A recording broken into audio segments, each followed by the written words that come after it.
Welcome, ladies and gentlemen, to the Road to Making Bank podcast with Sherman Haig and Luca Byrne. Episode number 8, everyone. Episode number 8. Mixing it up a little bit today, or tonight, I should say. Tonight in Melbourne, today in Thailand. Or is it tonight? It's tonight in Thailand as well. Yeah, it's night now. It's 8:35 p.m. in the Big Mango, as we like to call it here, Bangkok. And what's the time in Melbourne there? It's 11:35 in the evening. Yeah, 3 hours, but we've made it happen for all you guys out there listening in. Took us 3 hours to set it up. Yep. So we're doing a double ender recording,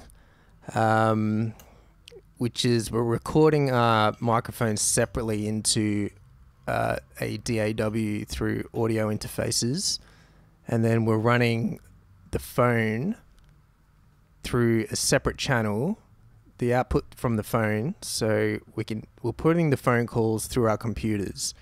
And I was trying to guide Luca through it, and he went down to the shop. He did a solid, and went down to buy some cables, and we made it happen. It took about 2.5 hours.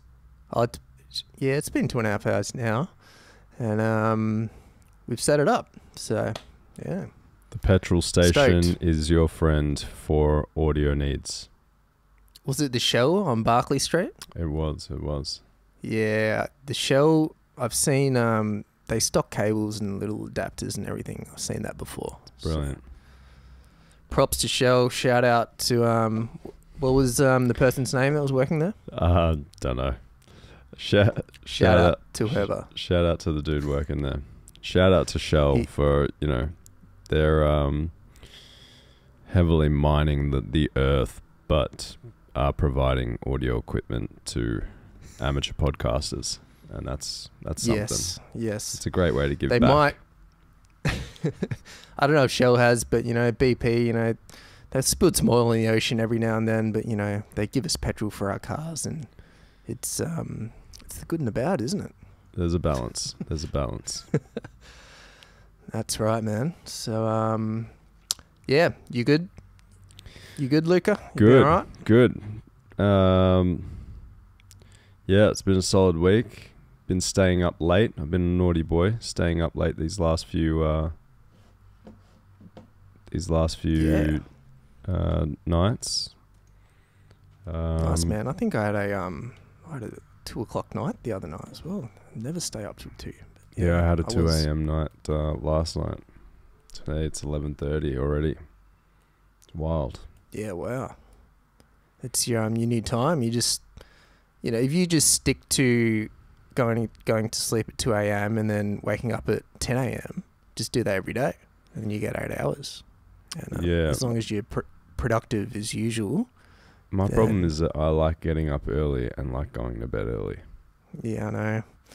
When I get up after like 7, then the morning just disappears. And it's already over. It doesn't feel good, does it? No, and you feel guilty. This is a great place to start because I've been listening to a lot of Alex Hormozi lately, and one of his videos was about. I have a question about him later, but keep going. One of his videos was about a lot of people asking him what his routines are to becoming successful and what he does, on a day-to-day basis that makes him, what gives him the ability to get to where he is. And one thing he was saying was not what he does, but what he doesn't do.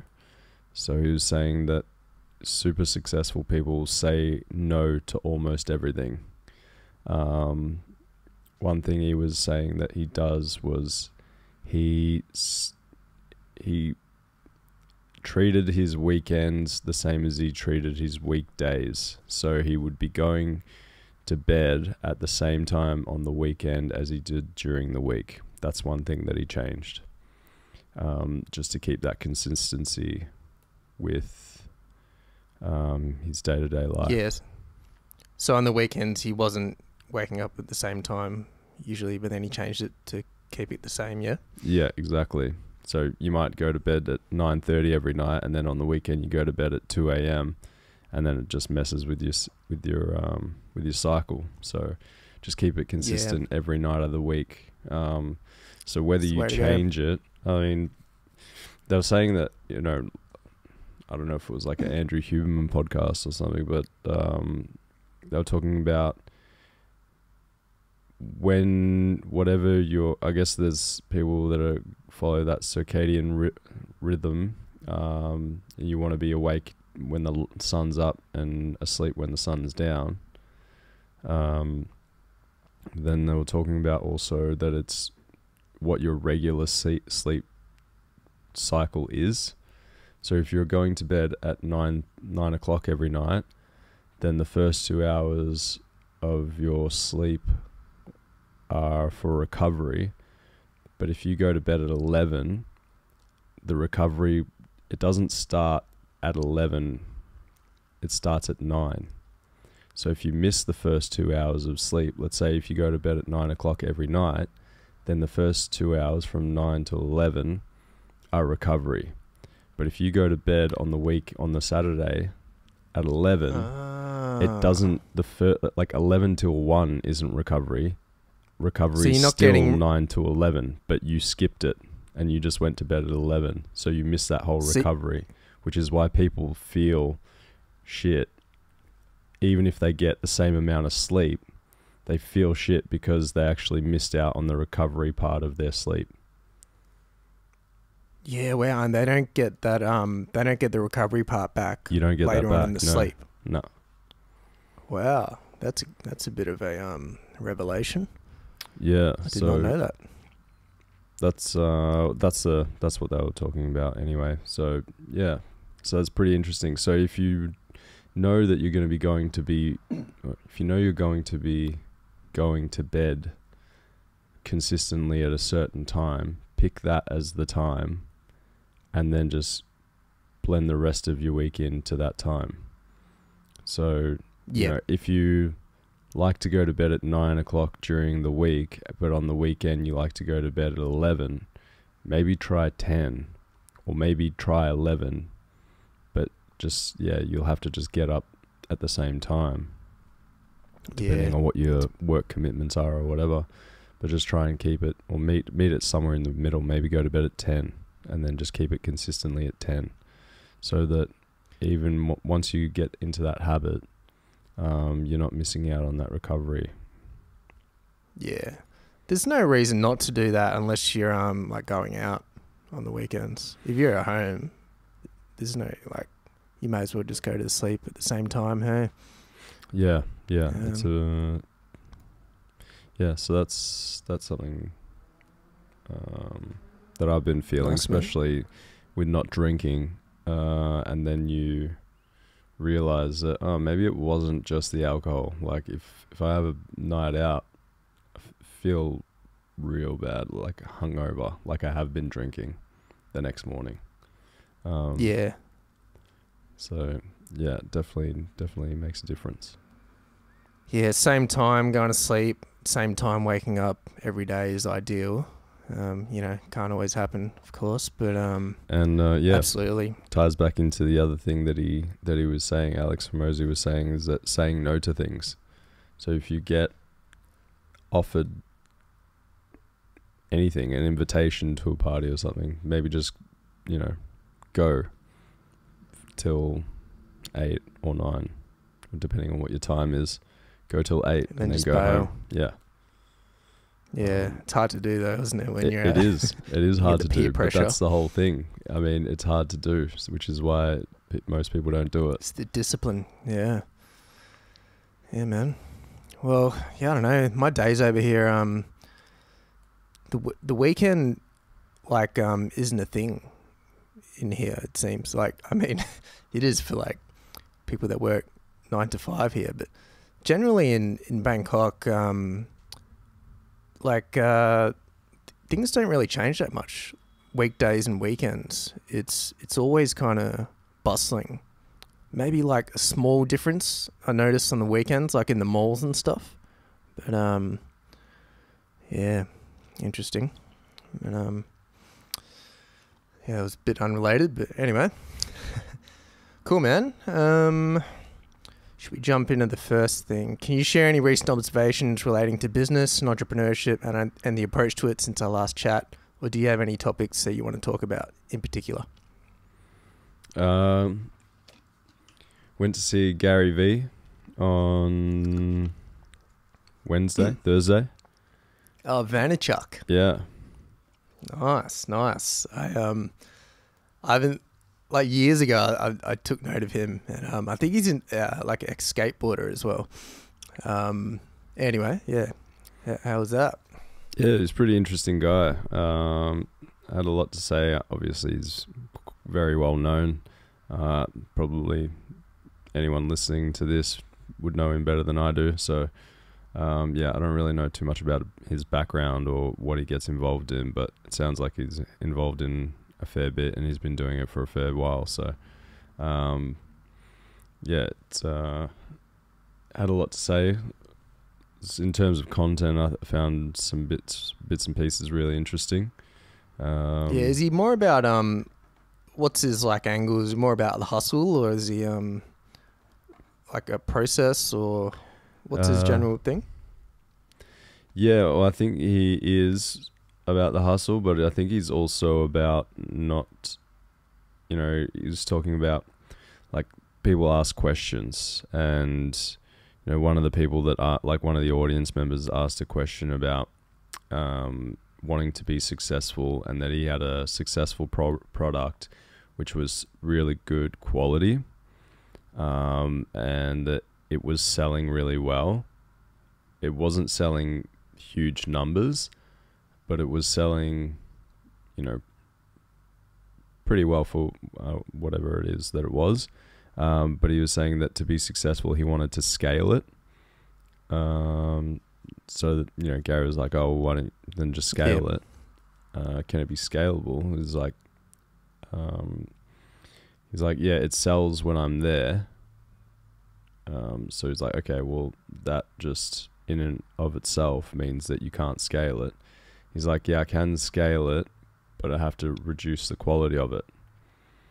And then Gary's like, "Well, what's the goal? Is the goal to scale it?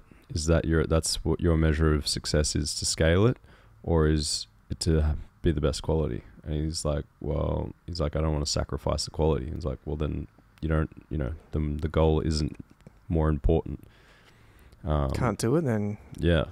So yeah, it was pretty interesting to see, just to talk it out kind of makes sense. Like the guy had it in his head that he wanted to scale this business, and if it was scaled, then that was the measure of success for him.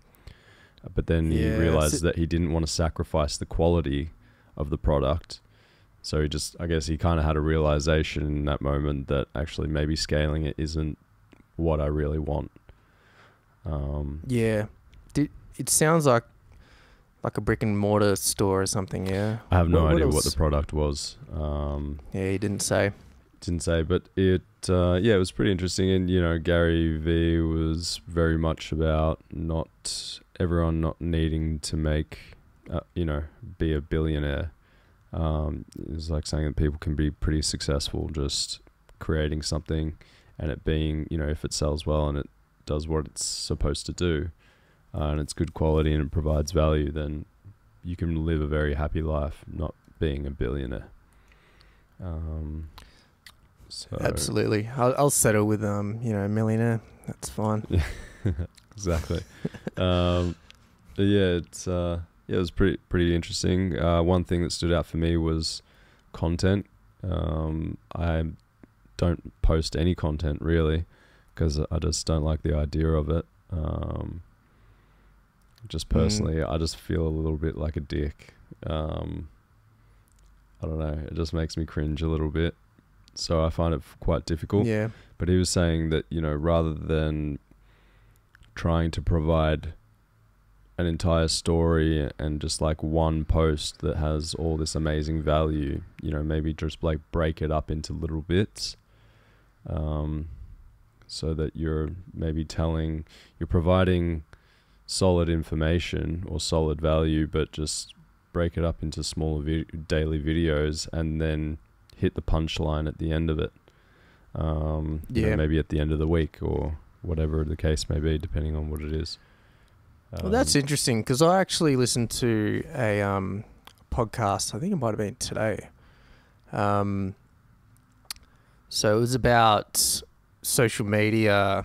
I think it was by the Digital Marketing Podcast, the Target Internet Group, and yeah, he was talking about like he uses social media in a like I guess a professional sense. So I don't know, maybe you could like differentiate, like you could do social media like you know, like when you figure out the business you want to do or whatever, just like you can put out stuff of value. You know what I mean?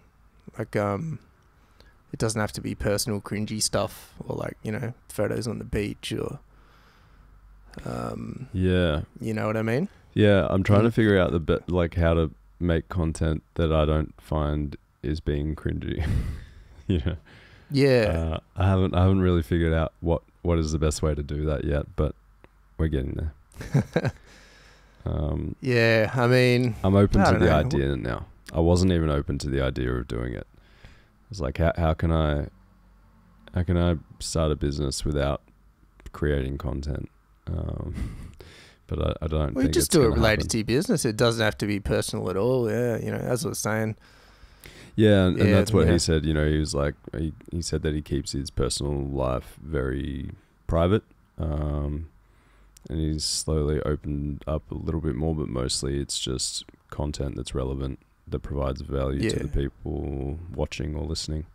So I think that's the most important thing, is that he's always, with every post, anything that he puts out, he's thinking, how is this going to benefit the person listening? How does this provide value to the person that's listening? Yeah, exactly. Yeah. You don't want it to be just like vanity, you know, butt pics or whatever. I'm sure you could do a good butt pic, Luca, but I have an amazing butt, especially well, poke that out. If we want to talk about programs, chuck it on OnlyFans. The ATG Knees Over Toes program is one that I would highly recommend.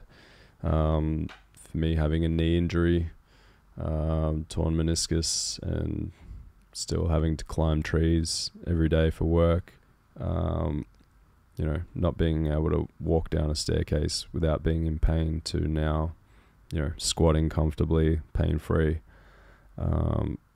It's been a big change. What's this program? It's called, it's like Knees Over Toes Guy. And the program is the ATG. It stands for Ass to Grass. And there's all different programs that you can do for different strengthening, you know, for the legs, for the back, for the arms, elbows. So yeah, it's really helpful for me, especially trying to maintain the body with tree climbing. And I think there's a lot of benefit to all people. You know, it's good for people who are into running because it strengthens the joints, strengthens the muscles. That's cool, man. Well, say you could tie that, like, you know, if you wanted to do social media posts, you could just, you know, you're into like self-development and everything, like productivity, and you could just do a post about this guy or this program. Or well, I thought about, but, you know, you don't want to force anything. Anything forced is lame. You just want to, like, you know, if it feels good, put it out there. Yeah. We'll see how we go. I'm sure it'll come at the right time. That's right, man. Well, you can plug So what's the service if you want to recommend it? It's Or just the ATG program. It's by the Knees Over Toes guy. His name's Ben something. I can't Aussie remember. guy? No, he's he's American. I think he's pretty well known. He's pretty famous because I had. So it's an online thing. Yeah, they've got like their own app, which I find really helpful.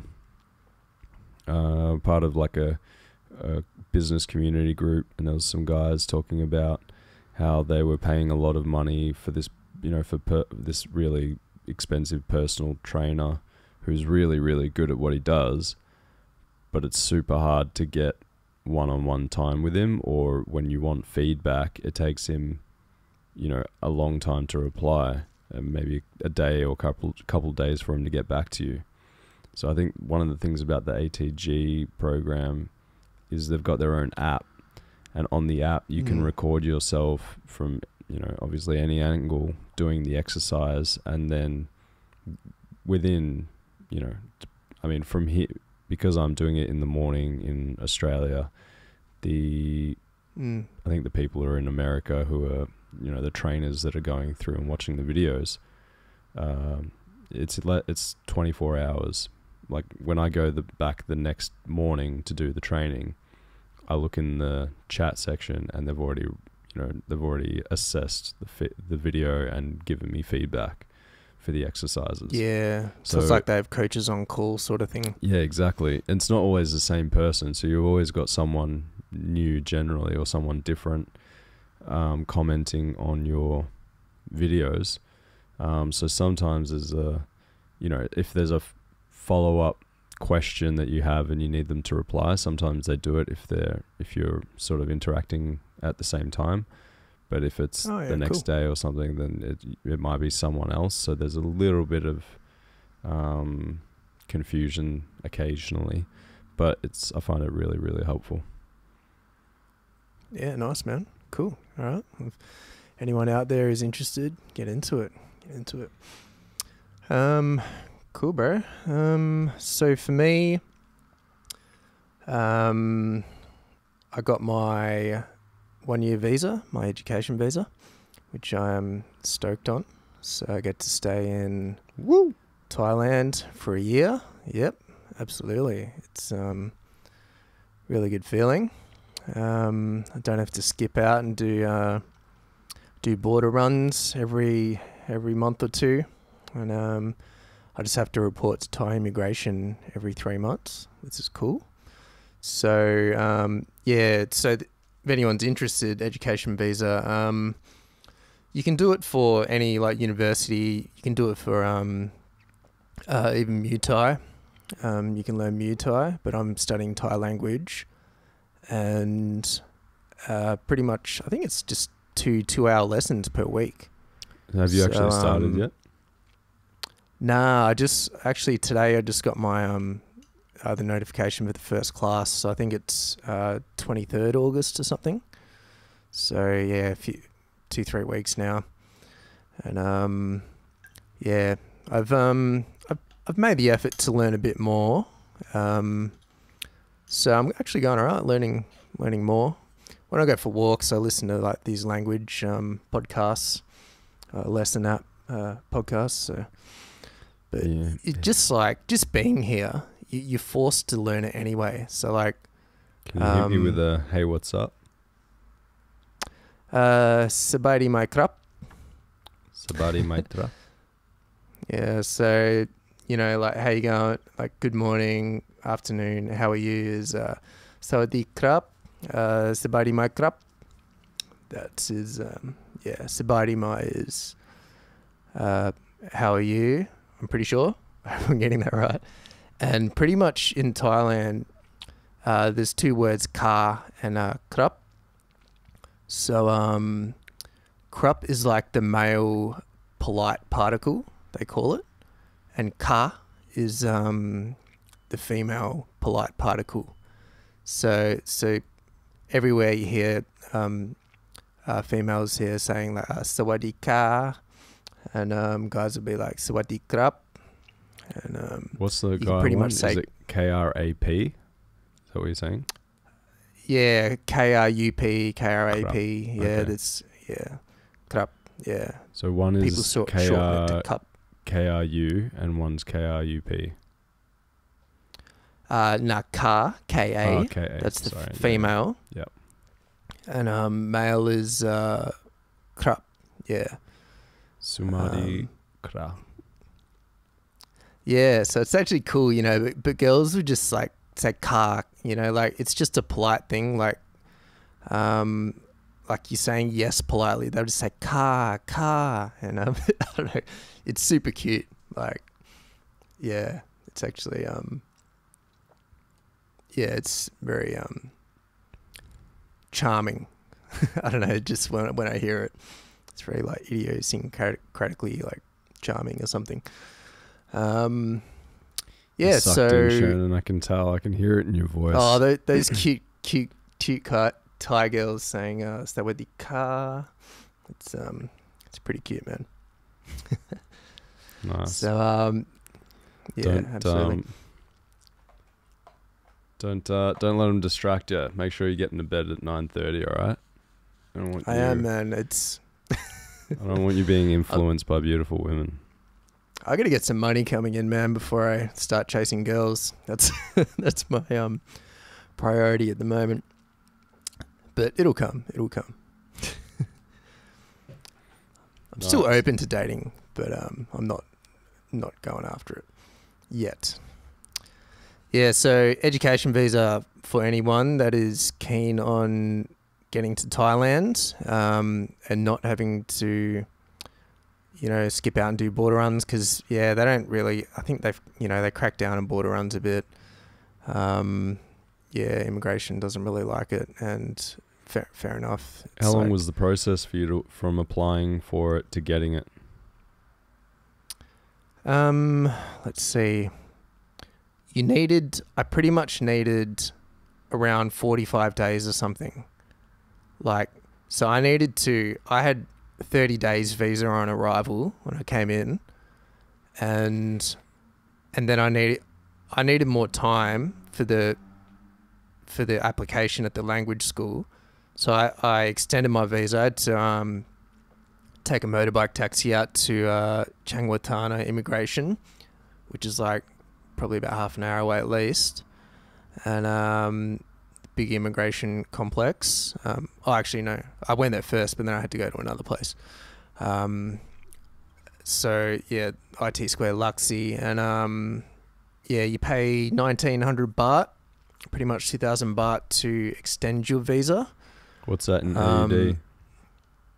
So that's about maybe $100, bit under. Okay, so $100 to extend your visa. Probably a bit under.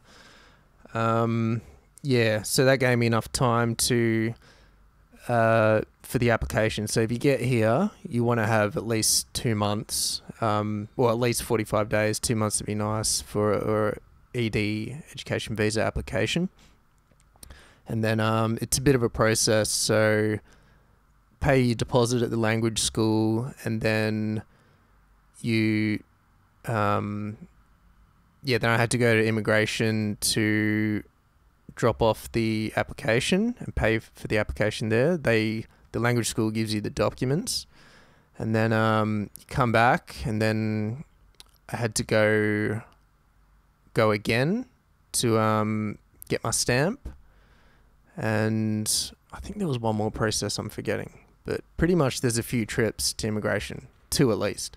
Okay. And and you reckon about 45 days from to do it. Applying for it to getting the approval? Yeah. So to getting the stamp, I guess. Okay.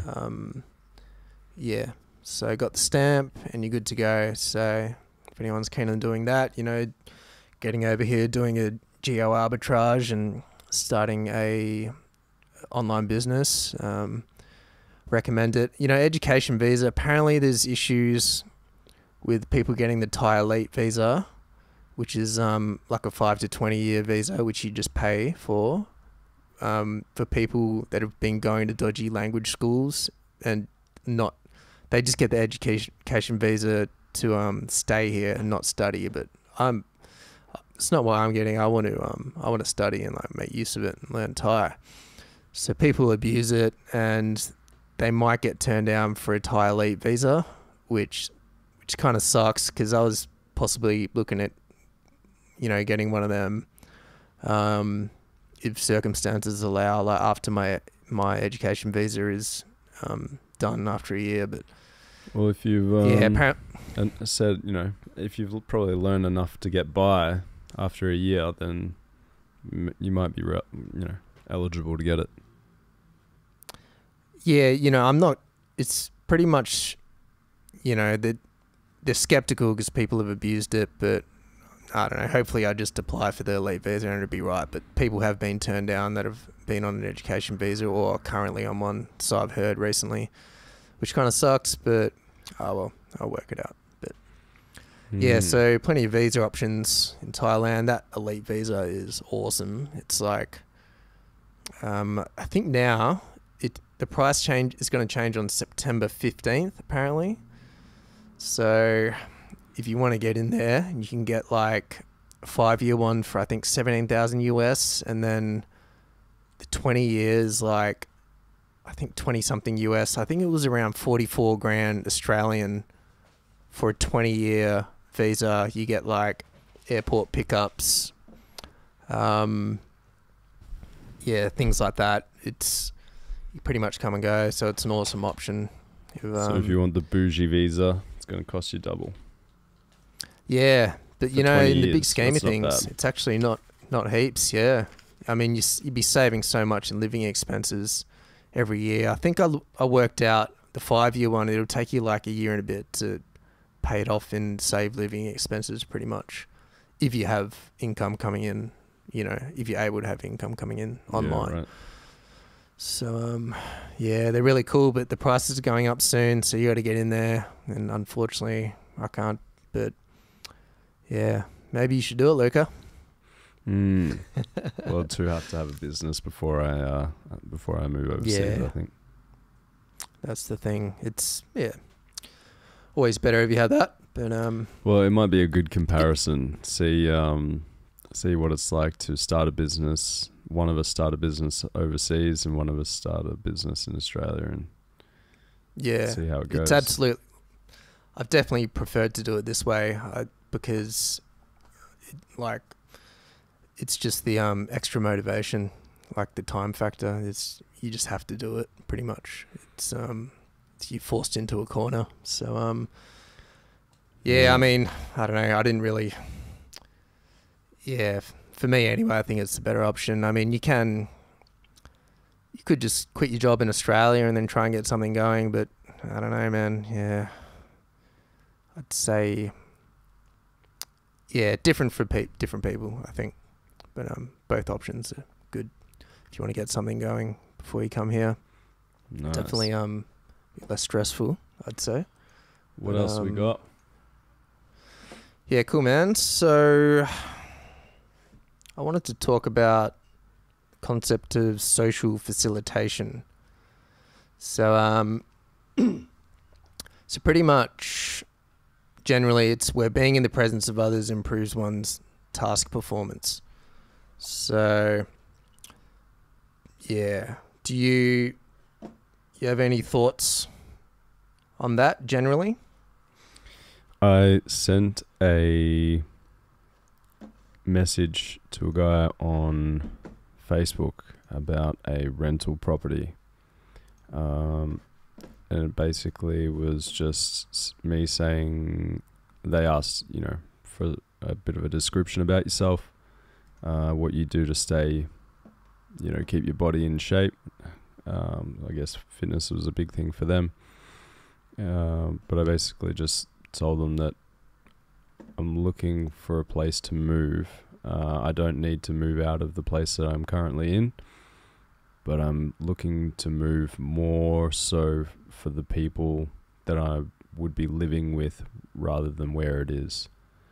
And because they were all kind of one, it was like an environmental sustainability student. One was doing his PhD in AI security. Yeah, so you came for a share house. Another one was working in sales. So I was like pretty interested in all of those things. Well, I just thought if I do live in a share house, I'd like to live with people who have the same goals in mind or similar goals, or that you can, work with in a team. Not necessarily have a business. Well, they could just together, you could talk about it. Yeah, people who are sort of on the same page. So that's kind of the only circumstances where I'd be living in a share house, but that kind of falls in line with what you're saying, having someone to keep you accountable, someone that you can, bounce ideas off, someone to keep you keep you going, keep you in line, maybe, work together, share skills, and cover each other's strengths and weaknesses. So that would be my motivation to live with other people. But apart from that, I have no interest really in having roommates. So if I was to, you should really, you should really search for that. Hey. Well, yeah, so that's what I've been doing. So rather than actually looking too much at where I'm living, I'm more looking at the people that are actually living there. Because otherwise I could move from where I am now, and I'd be happy to, but there's no real place that I'd rather be living. There's nothing really that stands out, so I'm thinking that as much as I do love living on my own, there might be a benefit that I'm maybe not seeing, or there might be something that I'm missing out on by... Well, there's a business idea right there, man. Like, if you have a website that connects like aspiring business people and entrepreneurs to that want to live together, man. Yeah, I mean, you could do it for anything, really. I mean, if you had a bunch of fitness people that, want to be surrounded by, have a bit of a community or have that kind of thing, or musicians that want to live in the same house together, or, anything. Yeah, I guess, I don't know. I feel like a business thing is a bit different for some reason. Like, you have like this, I don't know, there's like a clear goal or something. Whereas like, if you're just living with musos, it's, I don't know, it's a shared interest, but it's not like a, I don't know, like we need to put out 2 albums, every 6 months, or I don't know. Yeah, but I know what you mean. Yeah. Yeah, I suppose maybe business is a little bit different, considering that they have, I guess a pretty successful business is the shared space sort of offices that they have, where people who work in offices or from home can come in, share an office space with random people who are there for the same reason, maybe want to socialize, maybe just want to work somewhere that's not their house, but not at their work. So that, co-working space. Co-working space, yeah. Those are pretty successful. So a co-working house might also work, where everyone has sort of similar goals. Absolutely, man. I'll just read out a definition now. So here we got the Decision Lab website. Social facilitation, a phenomenon where people show increased levels of effort and performance when in the presence of others, whether it be real, imagined, implied, or virtual, compared to their effort and performance levels when they are alone. There are 2 types of social facilitation: coaction effects and audience effects. Coaction effects, when the presence of others doing the same task causes an increase in one's performance. Audience effects, when the mere presence of others as an audience causes an increase in one's performance. So that's like musicians and stuff. Social inhibition refers to the tendency for one's performance to decrease or worsen in the presence of others. So you might have the opposite effect. But I think it's definitely a real and palpable and kind of gaugeable phenomenon. I yeah, that's why people like going to co-working space. And I've always liked going to libraries, and there's, because now I'm pretty much on a screen. I try to be on a screen for 6-8 hours a day, and like, yeah, there's no way I'm staying in my room for like 8 hours. And yeah, I've been going to this place called True Digital Park in Bang Chak, and there's this. It's an awesome there's an awesome like co-working sort of library space there, which is free to the public, and yeah, it just gets you going. See other people, everyone's working. It's like. Were you saying they were doing business pitches, like pitch ideas there as well, or what was happening last time you were there?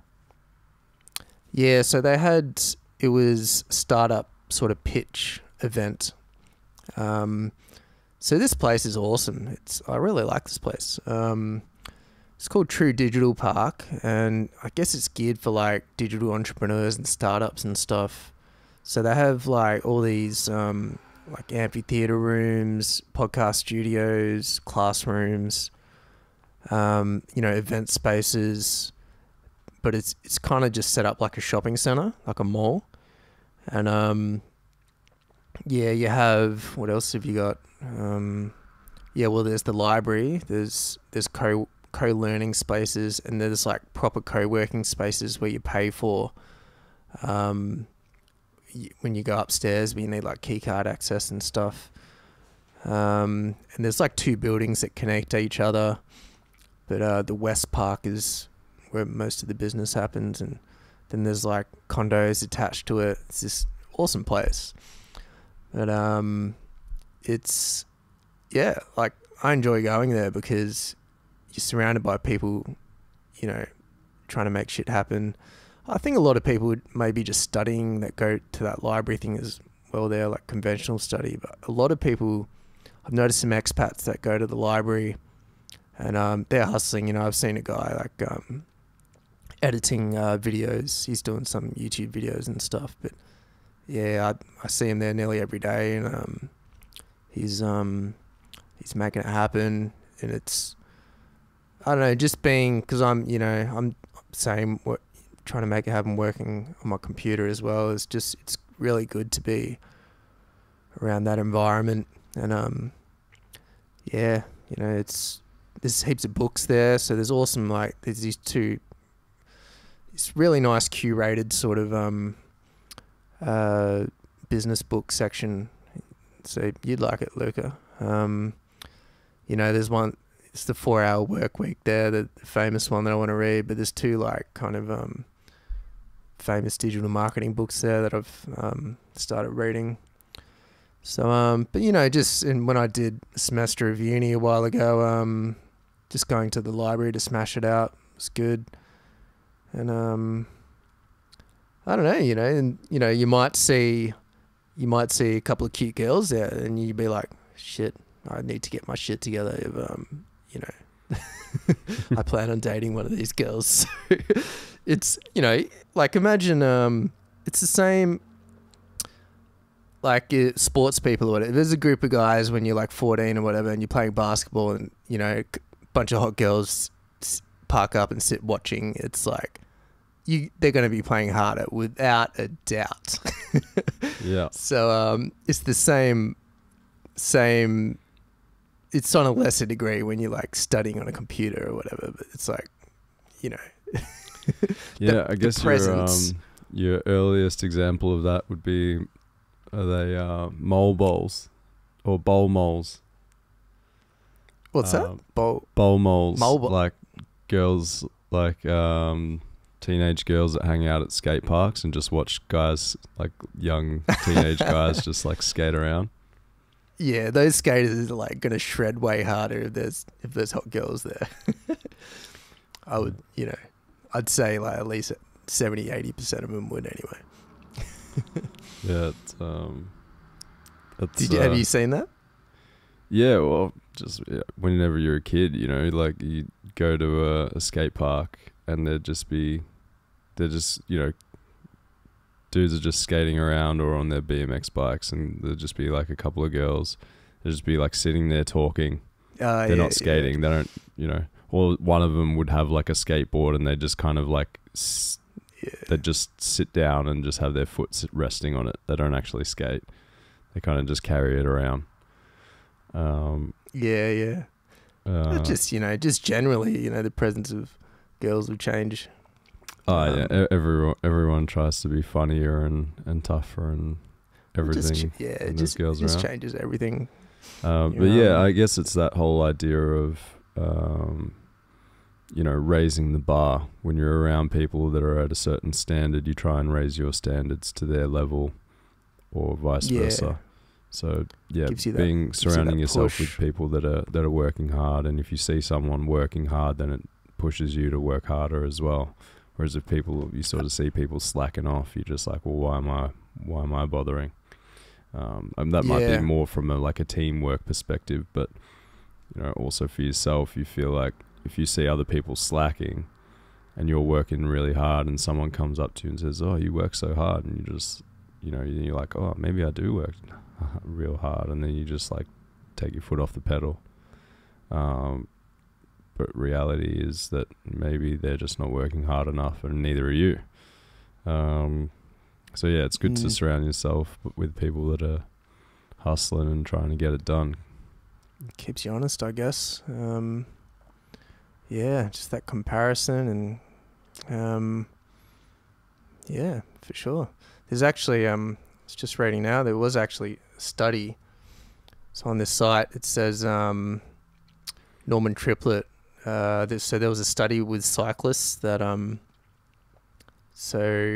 read it. Norman Triplett was an American psychologist who worked at Indiana University, most widely recognized for this work on social facilitation. His work with cyclists in 1898 is recognized today as the first published study in social psychology, which is the branch of psychology that deals with the social interactions among people.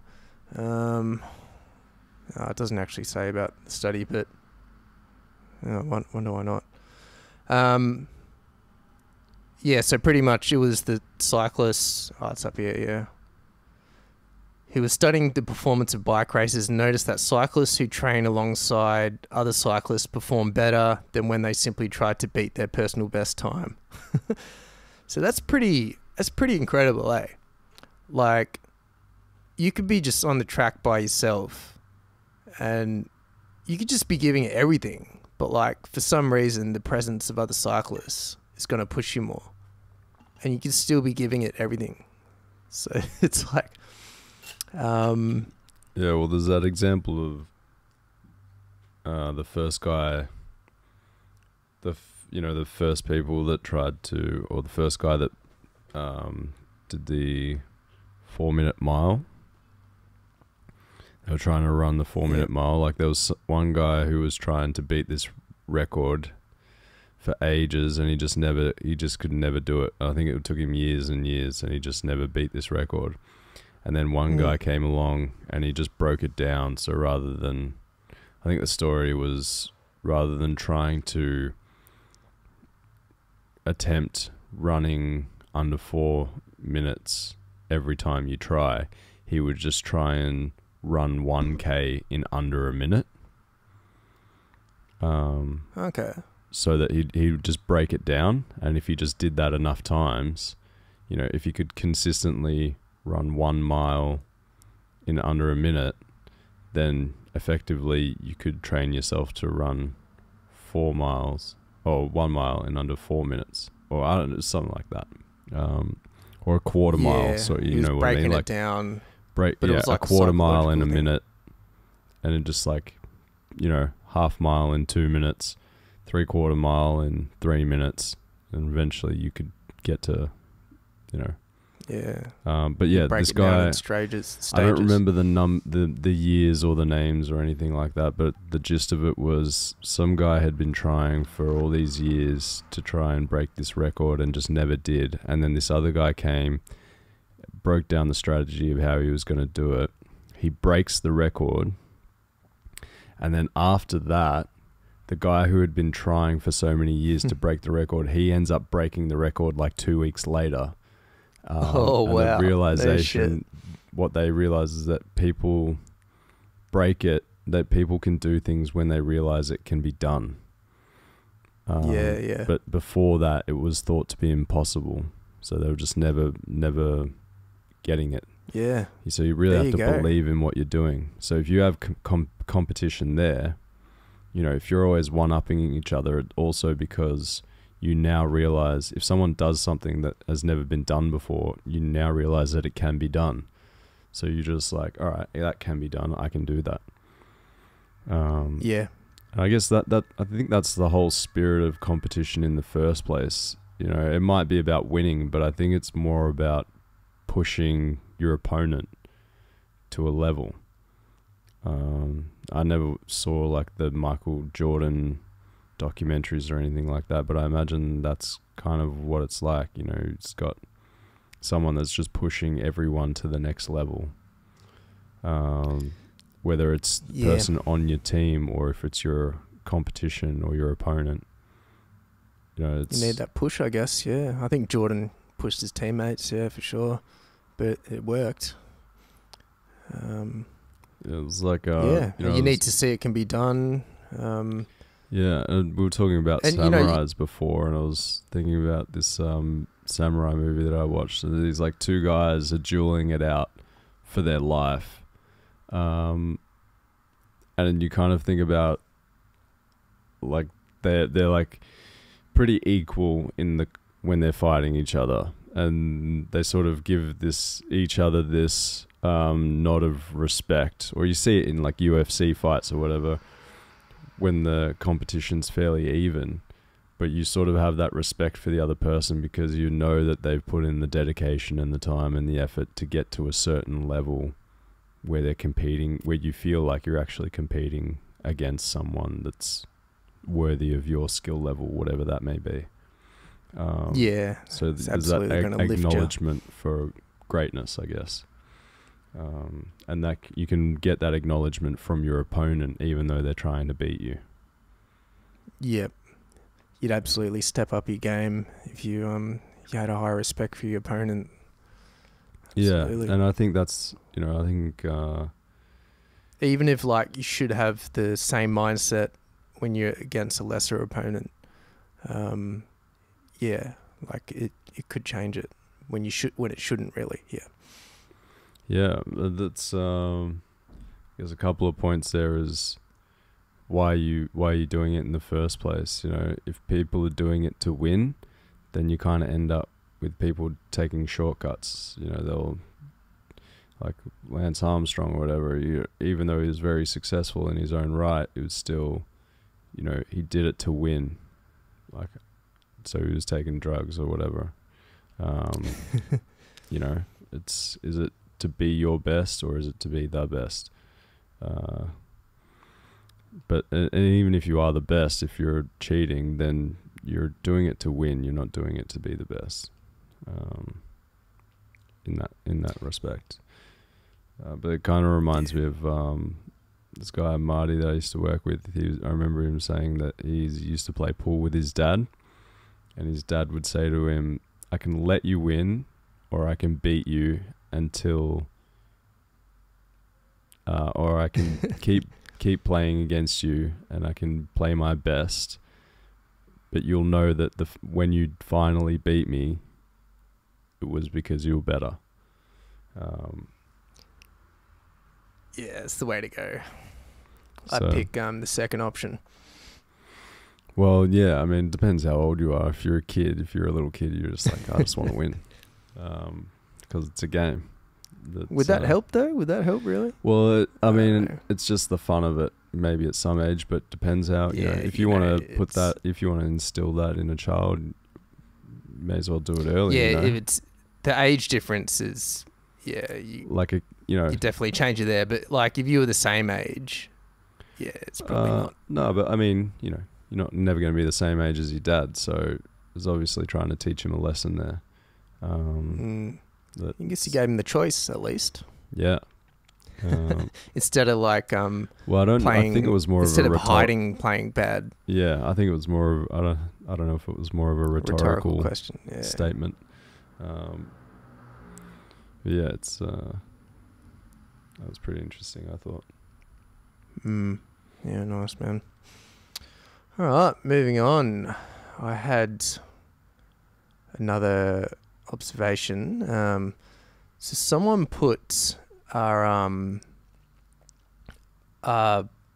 podcast on the Australian podcast directory, and they found us somehow, and they attached social media links. So it's kind of it's the first kind of time I've realized that people can just, when you're in the public eye, I mean, of course I've realized this, but I haven't experienced it, where like people can just look you up, find your social media profiles, and I guess it's just public property. So yeah, did you have any feelings about that when I told you?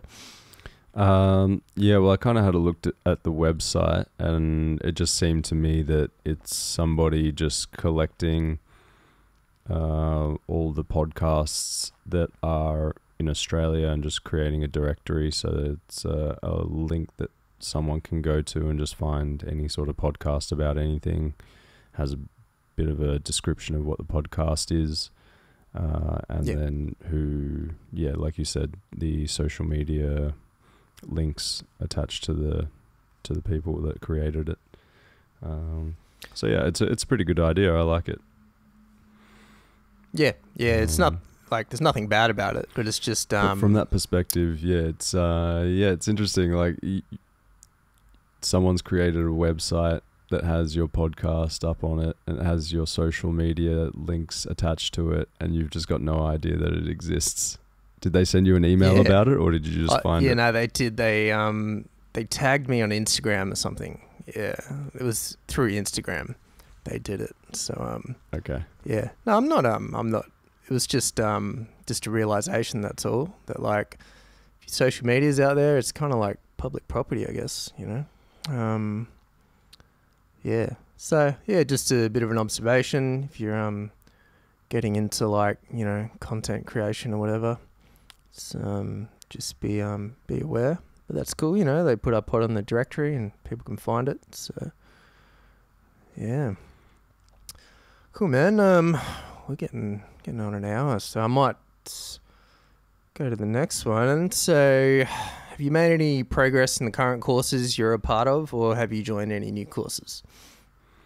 I haven't joined any new courses as of recent. Progress on other courses, no real progress. I think the courses that I had completed.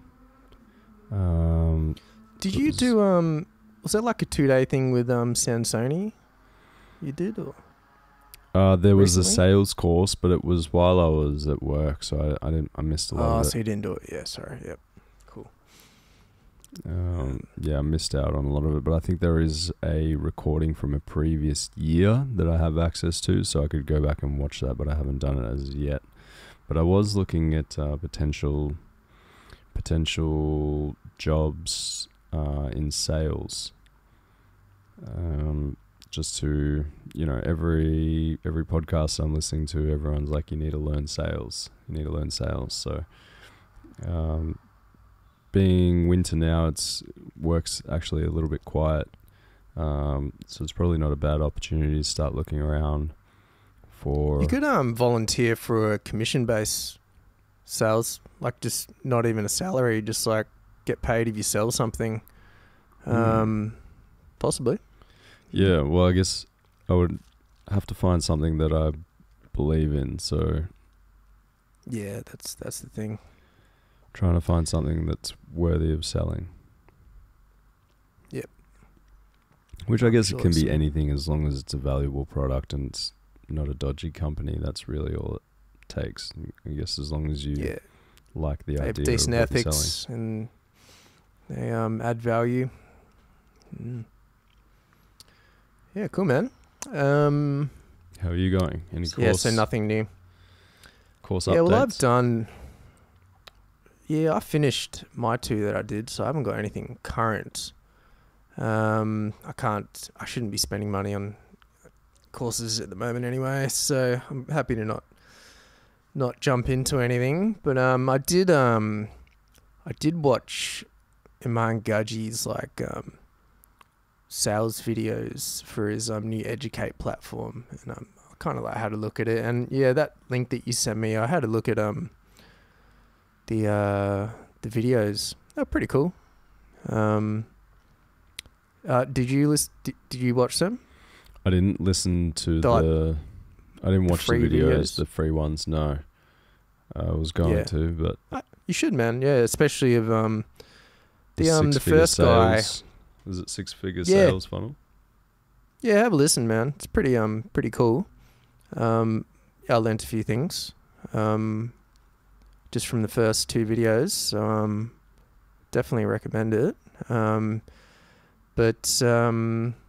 Yeah, I think he had it on special for like $9.95 or something US. I think you get 3 courses.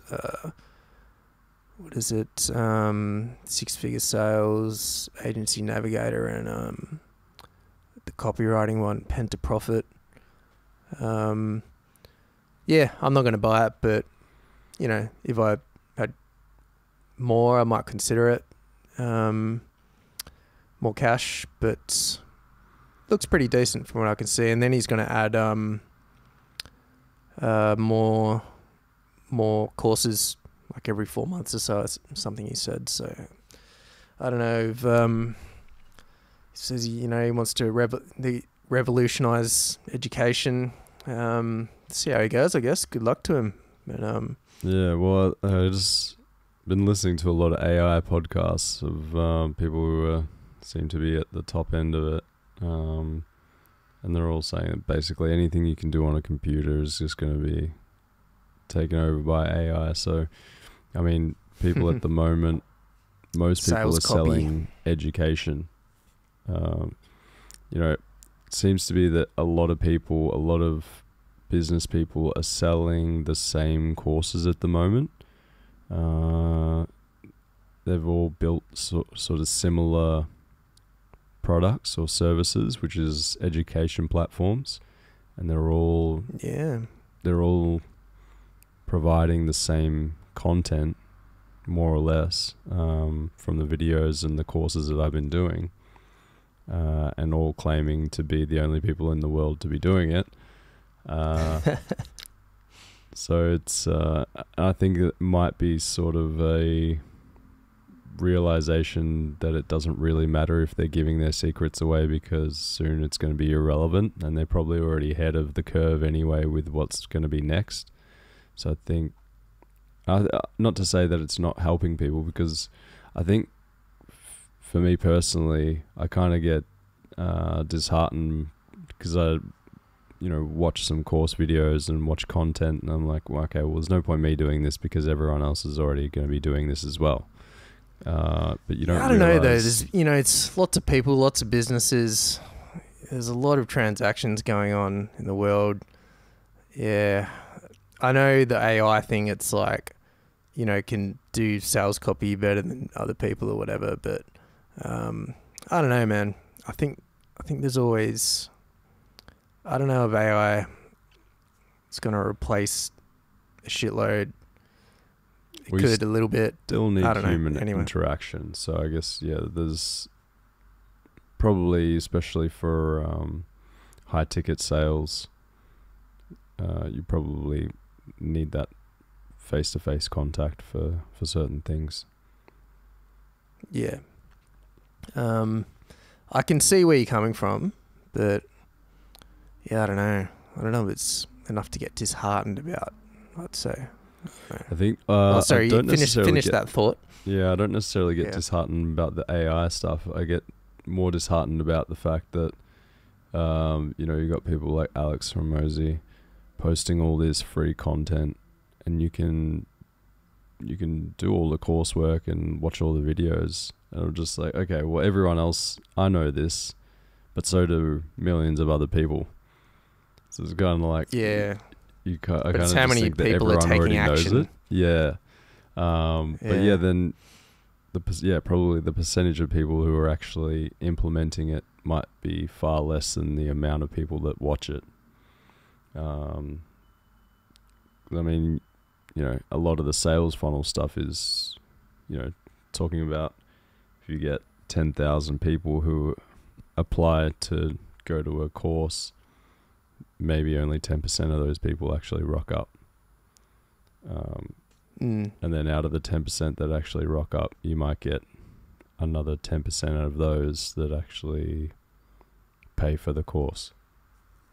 So yeah, I guess just because you've got someone who has millions of followers and has millions of views doesn't mean that some millions of people are implementing the information that he's providing or the value that he's providing. Yeah, I think so, man. I think, yeah, that could definitely be true. I don't know. Yeah, it's just a supply and demand thing at the end of the day, man. It's like, if there's a demand for something you're offering, it's you can provide that service. So unless the demand dries up, it's you know, you can pivot then. But yeah, I mean the demand could dry up, especially with future. I mean the economic kind of shit show that is taking place at the moment.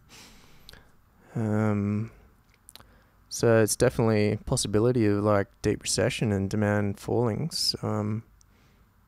Yeah, well that actually, you know, I was going to talk about later, like recession-proof industries, something to talk about. Maybe we can, move into that. Have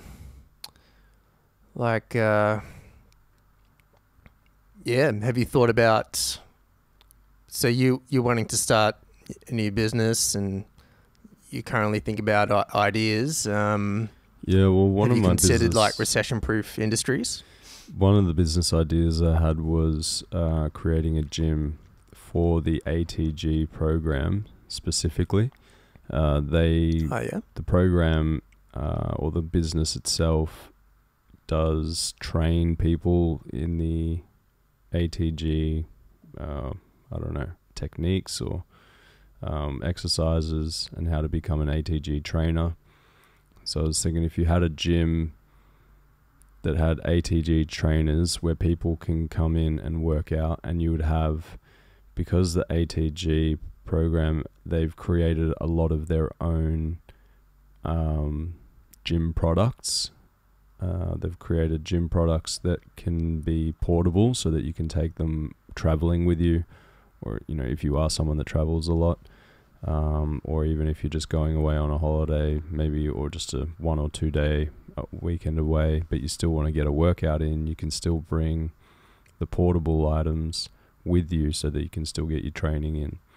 So I figure a great idea would be to have the permanent gym setup equipment, like permanent gym equipment set up in the gym, but then also have the portable gym equipment set up so that people can familiarize themselves with the portable equipment, so that if another lockdown or something was going to occur where people couldn't come into the gym, they're already familiar with the portable equipment, and then they can buy the equipment, take it home with them, and they can set it up themselves at home and just continue doing what they're already doing with gear that they're familiar with using. Yeah. Nice, man. That's that'd be cool. And then really it's definitely all like you'd be doing, future proofing. Yeah, it's just and then, you know, you could just sell people the portable products so that eventually they don't really. They could rent them as well, maybe. Yeah, rent it, or just, you know, buy it or rent it until you've sort of paid it off, and then you can just keep it, you know, for an extra fee. But it could be like, you know, they're here, you can try it out for free or whatever. Well, I mean, people are always welcome to come to the gym. They would always be welcome, but it might also be the end goal might be, you know, if people just love coming to the gym, then they can continue to come to the gym. But for some people, you can give them that option. Yeah, for some people, their goal might be to just create a routine where they can be consistent with it wherever they are in the world, whether it's at home, at work, traveling, whatever. So for some people, the goal might be to, okay, let's create a routine. We'll give you all the portable gear and you can use it here in the gym until you're comfortable with it. And then when you're comfortable with it, you can just buy the gear and then you can go home and do it from home instead if you prefer to. So I think it's just giving people different options.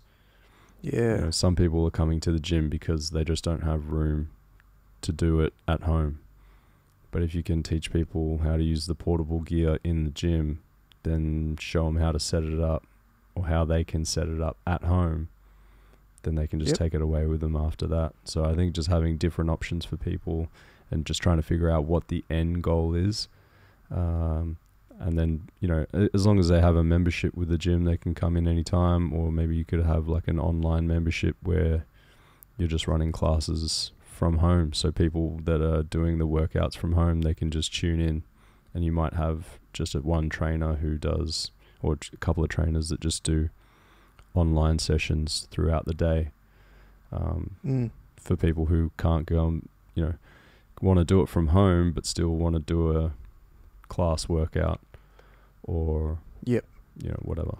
I think that's cool, man, because people's life circumstances change all the time. And, you know, they might actually not be able to afford the gym anymore.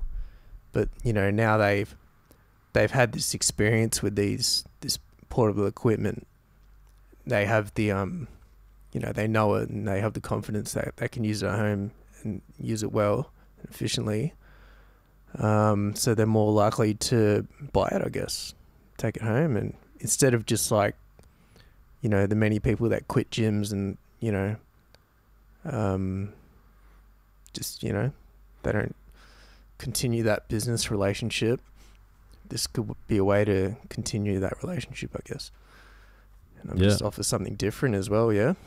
Yeah, and I think it's relevant for anyone of any age doing anything, which is what I love about the program. Like, there's things in there. It's pretty niche as well, yeah. Yeah, I mean, for me, elbows, arms, and legs are big.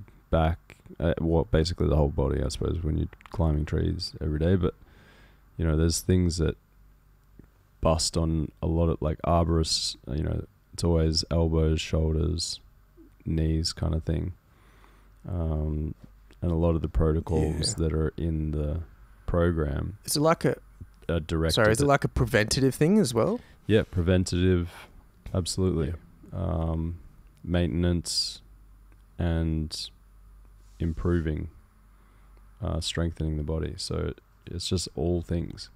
Like for people, like I know people that do running, like they just like to run for fitness and for, you know, like to beat their personal goals, their personal best, you know, their whatever time trials. And people, they run, but they still have knee problems or leg problems or shin problems. Whereas it's because they don't actually work out the muscles that need to be strong for running.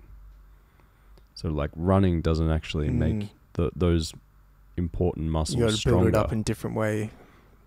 Right. So if you go to the gym, work the muscles that are needed to run well and to run safely, then it improves your running and it allows you to keep running for a longer period of your life.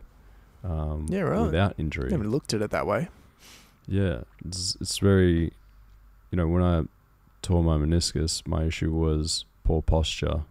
And even though I was doing tree work, lifting logs and everything, I wasn't doing it correctly. So I was finding that when I was doing these very simple, very basic exercises, they were actually quite difficult because I actually wasn't using those muscles at all. So You it's think there'd be it's very strange. It's funny. It is. You feel like a bit of an idiot when you're doing these very simple exercises because you're just not used to doing it because you just don't use those muscles, even though you think you do. So yeah, just it's very eye-opening to see how ignorant you are as an individual. What you're when not it comes to aware your body of. and stuff. Yeah, of your Yeah. own body. Yeah, I find it Absolutely. fascinating. Oh, you know, I would have just thought you just run and you make your running muscles stronger, but to actually like build them up before Yeah. doing that sort of thing or doing like more intense version of running, yeah, makes sense, I guess. And I think what I love about it is that it comes from a place of, like, this guy Ben Patrick, his name is, he's passionate about what he's doing. And so he's gone through the effort to find all of these exercises that strengthen your body in the way that you want it to, for the reasons that you need it to work. You know, like, what are the reasons? What muscles do you need to work? What are you doing? What are you using them for? Here's the protocol to strengthen them so they can be strong for this. Like really specific. Yeah. And there's overall stuff as well, like just general maintenance or strengthening or whatever. But that it Is there also gets very anything, specific. Yeah, cool. Yeah, so like a bigger picture sort of stuff. Is there like any people offering similar service in Melbourne or Australia at the moment? I see it come across my Instagram online. So there's a lot of people copying his exercises and making their own videos or content, their own version of it online. But in person, I don't know. I don't know if there's any gyms doing just that. I don't think so. Could be good. Could be an opportunity, or it could be bad, and there might not be much demand. But yeah, I guess it's one of the two. Only one way to find out. I mean, another idea is you could just buy a massive mansion of a house and actually just set up all the portable gear in this house using the doors and just set it up the way that people would have to set it up at home, so that this house is basically just just a gym, just using all the portable gear, and people are just exercising in a house that's not their house. That was another idea. Whether that would be successful or not, I don't know. Yeah, I mean, if you might have to do a red tape, being a private property or whatever. But actually, well, you can buy a private property for commercial use. Yeah, that'd be cool. Something different environment than like a regular gym might be cool. But gyms are pretty cool. Like when it comes to like brick and mortar, they're like, it's not that hard to set up, is it? You just get a bunch of machines. You just get a space, get a bunch of machines. Yeah, well, it's not like you have to put a shitload of design thought into it. There's a little bit. Big issue with, a lot of gyms are going under at the moment and have been for the last, couple of years. Like a lot of those F45 gyms are up for sale. There was that Bougiaz gym here in Melbourne that was, I think it was like $450 a month or something or a week or a month. I can't remember. Oh, is that Richmond or something? Yeah, for this gym membership, and it ended up going bankrupt or going bust. I'm like, how? Yeah, I don't know. So it's just when you I don't know, when people are so loaded up with debt and interest rates are rising, and you can't be charging, $430 a month for it. Yeah, that's probably the first thing that's going to go, isn't it? Well, I think it's the idea is the charge a very upmarket price, and you get sort of an exclusive kind of membership.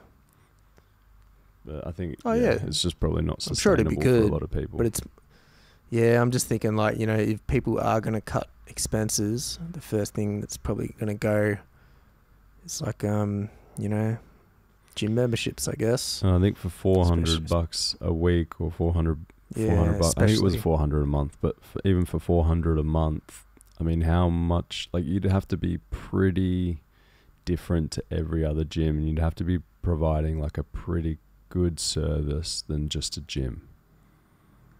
Yeah. You know, you want nutritionists in there and giving you weekly diet plans and packaging it for you and everything. Yeah. For that much money. Yeah, But if yeah. it's just I mean, a some gym, people could like- afford it, but it still has to be provide enough value, you know. Yeah. Well, yeah, I mean, So, I don't know how much more value they're providing than a lot of other gyms in the area. yeah. Because even like Remedy Grounds in South Melbourne, that wasn't that expensive, but it was No, got a they lot currently there, have a bang deal. for buck. They have a 2-for-1 deal at the moment, Shane. Oh, you're going to go back? Well, I need someone to join me. Oh, yeah. Your dogs, maybe? Maybe he might be keen. Well, that's what we can plug now. Remedy Grounds, this cool gym in Yes. South Melbourne. If anyone wants to join Remedy Grounds, now's the time. Give me a call and we can join together. Send Luca a DM Absolutely. or comment, or I don't know. I guess you can find him somewhere now that Send a his comment name, just saying look up his Remedy name. Grounds, and we Yeah. can chat. Yeah, they got a spa, yeah, outside. I saw something on Instagram. I haven't been there in a So- while, so I don't know if it's finished or not. Yeah, I've seen photos. So they have it like is. where the it's in the outside area where the outside gym was. So yeah, that should be fun. Get in the spa. Nice. Maybe I was But planning yeah, to they give him a they call. also got But yeah, for anyone out there interested, this place is different because they have like infrared saunas. They have these special machines. I Socky can't bed, remember what they're called. Yeah, the socky bed. flotation table. I mean, it might not be as uncommon anymore, but it's still very cool. Like you get access to the Yeah, whole It's very nice. the The ice baths. Ice whole baths, of recovery course. rooms, and you get access to the gym, and it's a reasonable price. And once again, it comes back to the type of people that are going there, like who you're rubbing shoulders with when you go into the infrared sauna and chill and chat to people, or when you're in the ice bath, or when you're in the spa. Now, Yeah, it's a nice space. you Friendly get to people mingle there. with a lot of cool people. I've met a lot of cool Mm. business people as well, and they're doing cool things. So, Yeah, and it's a bit more like, feels a bit more like exclusive, although, yeah, they don't have like casual rates. So people are like, you know, seem a bit more social there or something, like willing to chat. yeah, I think, I guess everyone that's going there, not all there for the same reason, but all there because they are interested in taking care of their health, at the very Yeah. least. So I guess you all have that sort of thing in common, That's right. which is good. Mm. Cool, man. Any more business ideas that you want to share? You want to get critiqued on? Well, I did get critiqued on some business ideas yesterday, actually. Ah. Caught up with a girl from my dips sessions. We were talking about business ideas, about creating a podcast, for the podcast idea that I had for a team builder event, or team builder podcast, which would just be basically me sharing my ideas with an audience of however many people. I guess at the start it'd be 0, and then people just, if they like the idea, or try and, if there's enough interest, get people to take that idea away and try and make it happen. Or if try and, I guess the idea would be to share my ideas. We talked about this in the last pod. Yeah, share the ideas, and people can listen in on it, and then eventually it would be other people could share their ideas and try and find a team of people that want to work with them on their ideas. What was your friend's verdict? She didn't think it would work the way that I want it to, or how it comes out in my mind. But it's just about, how do you provide value? How do you get a bunch of people in a room that have the knowledge and the skill level and the experience to really get value out of it, and to put, a lot of people, a lot of good quality people in the same room, and get them to have an experience where they can brainstorm or think things out. You might have to do it like a community thing if you're not going to be offering like a service, or like a specific. You could offer like a community platform or something where you could share these ideas and put your ideas out there. Or I'm not sure exactly. I guess one of the ideas was creating events. But all the details would need to go through it, but it was very good. I enjoyed it, and she kind of tore it all apart. She's got like a corporate background, so it was good to get another opinion on it. Get some good insight. Yeah. Not sure if there's going to be a follow-up or not. We'll see. But yeah, found it interesting. It's a good experience, especially, I guess she's in a position where I think she's done all of this before. So for me, obviously, it's at the very beginning. So it was just interesting to hear his perspective. Obviously, she's got a better view of what's between me and the horizon, as opposed to what I see, which is just water all the way. She's seeing the rocks sticking out of the water, the white caps, all the shipwrecks and everything, whales. Like that. So it's interesting. The sinkholes or whatever, these big whirlpool things. Exactly. Yeah, nice, man. Oh, that's good.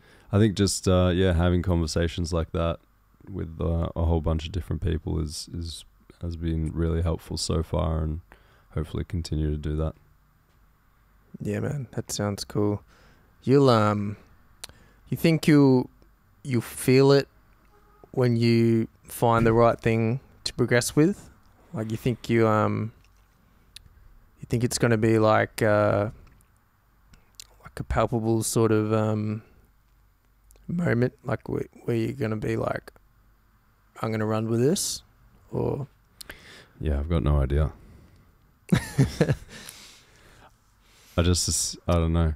I don't know if it's going to be like a light bulb moment, or if it's just going to be, I'm just doing small things one step at a time, and then it just eventually turns into something. I have no idea. Yeah, I was more thinking like, if when you find something, you're going to have, like, is there going to be doubt, or is there going to be like, what's the feeling going to be? I guess you just got to have that conviction. But yeah. Cool, man. We're coming up an hour and a half, so I was going to talk about a business idea, but maybe... Yeah, go for it. Maybe we'll... If you want to, we're going to save it for the next one. It's up to you. Yeah, I'll talk about it, now. My idea was to pretty much offer like a mini course. Like, so one of the big problems I faced in my life was pretty much like just a big existential crisis between like pursuing like art and music and stuff, and whether I should put money into or time and effort into like chasing money or whatever, and it always was the first option for me, for better or worse. I don't know, but yeah, I was gonna offer like a bit of it's more like a it's like for something for people to relate to, because I know there's like heaps of other people, young people as well, would be in the same kind of mindset, be in that same kind of dilemma.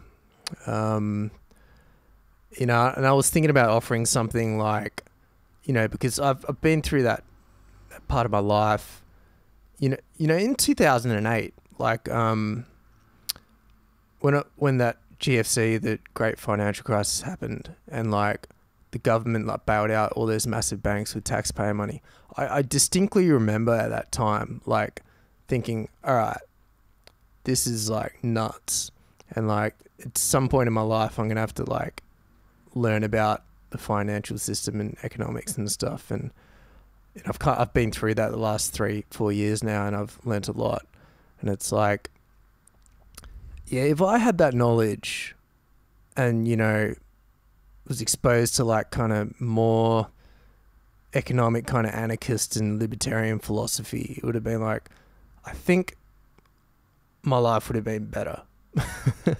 Like in my 20s and 30s, like early 30s or whatever. I just wasn't exposed to it. The internet wasn't around then, and like, like early 20s, it wasn't like as utilized as it is now. Like,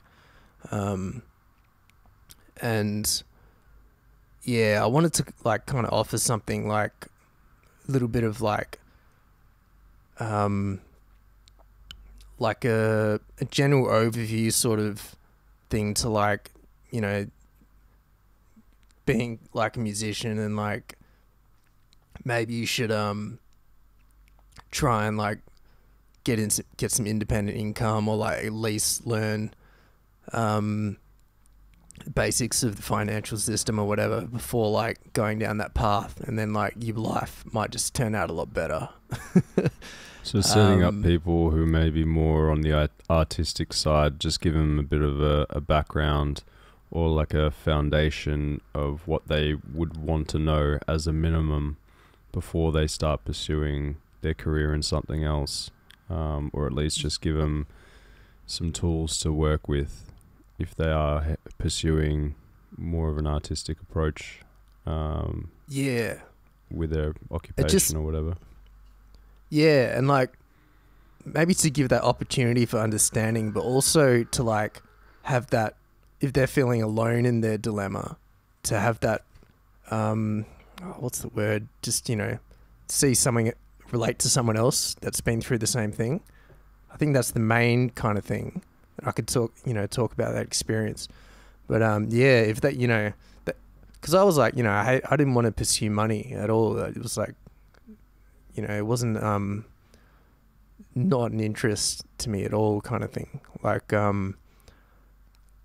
and some people might, they loathe that pursuit of money or whatever, but like it's, if you learn like some kind of different philosophy, you can think about that in a different way, in a much different way, and not see it as such a bad thing. But you're not saying like you have to put your energy into pursuing money, but you can just make some like maybe had a different perspective, you could it'd learn be a to different enjoy it rather than feel like you're a sellout. Yeah, exactly. But just like open your mind up a bit, like, and not, say you're into punk or whatever, and like, not feel like a sellout, because it's not like the way I look at things. It's definitely not being a sellout, because I've always been a I could generalize and say as anti-capitalist, but I was really anti-crony capitalism and corporate state corporatism sort of thing. I've never been opposed to like free markets, but generally, but then I think these greedy corporations or whatever, but like and I guess I was wrong about that, but generally, I've been like a proponent of like voluntary trade. So that'd be cool. So that's a cool idea. I like it. It's something, it's really niche. Connect with people on a different level, and then still provide them with that understanding. It would certainly help them, whether they're aware of it in the moment or not. Yeah, that'd be cool. Okay, yeah, cool, man. That's cool. Yeah, and it'll be like, I wouldn't charge much for it. Charge like $5 or, something. I don't know. It'd just be like a short kind of thing, maybe. Well, we've got to also keep in mind if people aren't paying, they're not paying attention. Yeah, that's true. Take things for granted when it's free. So. And it'd take a lot of time to put together. So. Yeah. Yeah. So that's one thing I want to pursue, and maybe kind of could build a community around that between the more like anarcho-capitalist kind of libertarian-minded folk. Yeah, cool, man. So yeah, that's that. Any new skill sets you wish to learn relating to life or business? Sales. I want to learn sales. So I'm looking for companies that are selling something that I like. Yep. And you could volunteer on a commission base, maybe. Yeah. I just really want to learn from quality salespeople. And look, for the moment, I'm learning like from Alex Hormozi, who has all this free content up, which is really cool, but you have to kind of put it into practice. So I guess just finding ways of doing what was that. the Alex Hormozi thing? I just missed that. All of his content's free. Yep. He's got the new book coming out on the 19th of August. I think it would be the 20th of August here in Australia. Is that six-figure? What was it? I think it's $1 Million Leads. That's right. Yeah. So leads. Maybe it's talking about kind of awareness marketing or whatever. Maybe he's trying to get leads. Yeah, cool. Yeah, so he's got, even on his website, there's just free course videos, free course material. Like he's already got a course on there. And he openly says it's so that he can attract business for his company that he has. But I think it's, if you're just getting started and you have no clue about anything to do with business, then it's a really great place to start. Yeah, man, if it's free, take it.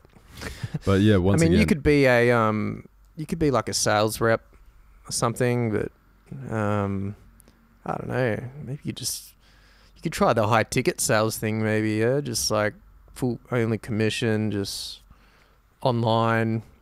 You should watch those. Yeah, but I'm not sure how many people they're seeking out for high ticket sales who have no sales experience. I'm assuming that they'd probably want experienced people doing high ticket sales. Yeah, Maybe I don't know. I might be wrong. I don't know. Yeah. I mean, what I gathered from, actually I learned a little bit from watching those videos. It's like, all that matters is the sale, really.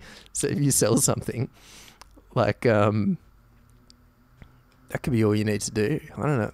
They're looking for experience. Maybe, probably. I don't know. I have no idea. So. Well, I think the other thing is, what Rich Cooper says. When he goes in and he's looking at cars that he wants to buy, he's already researched the shit out of the car. So when he walks in there and he asks a question about the car that he doesn't know, and the person in there doesn't really know stuff about the car, and then he might just test them and ask them something basic. If they don't know, he doesn't even want to buy it from them, because it's like, okay, this person doesn't know anything about the car. They're not interested in the car. I can't sit there and chat with them. Still got to know the product. Yeah. Yeah. But I mean, that's someone who nerds out on something they enjoy. So that's also a particular type of client. That's not every client. It's not people buying super yachts, they might not necessarily really be into super yachts. They might just want to have a big party yacht that they can invite all their friends onto. So when they're probably not asking about, what kind of wood finishes, what kind of timber are you using? Yeah, what kind of different buyers will have fiberglass and different shit are we expectations. So yeah, you've got different people buying stuff for different reasons, but yeah, I suppose I think maybe believing in the product is a high priority, for me anyway, to make sure that, I'm not selling trash to people. Yeah, nice, man. Yeah, we'll keep a lookout, eh? But yeah, so that's a new cool skill. out there. Gonna do a new Nice. sailing course. I've been getting back into sailing. Went sailing today and Wednesday. Been doing shibari again. I think I'm gonna get back into horse riding. Time is right to get back into it. I think I've found the period. Doing archery still? I haven't done archery for a while, but that's something I would like to get back into as well. So I think from autumn to winter, there's going to be certain type of, I think activities are going to have to be seasonal as well. What do I spend my time doing? Yeah, okay. You're going to adjust, have to change the activities with the seasons as well as the food, what we eat, what we consume. Yep. Nice, man. Well, in the summer, what would you do in the summer? I think sort of we're almost at the end of winter now. So I think spring till autumn will be all the activities that I've been doing, and then I feel like it's getting warmer here in Melbourne. It's been a lot of warm days, so I think it's starting to liven up. Time to get the body moving again. Sounds good, man. Yeah, I'm not skill-wise. I'm not really pushing for much at the moment. I just got to get some stuff done. Skill-wise, it'll just be like, my business skills, digital marketing skills, which I actually am learning more. Yeah, I've got a hold of these 2 podcasts, which are awesome.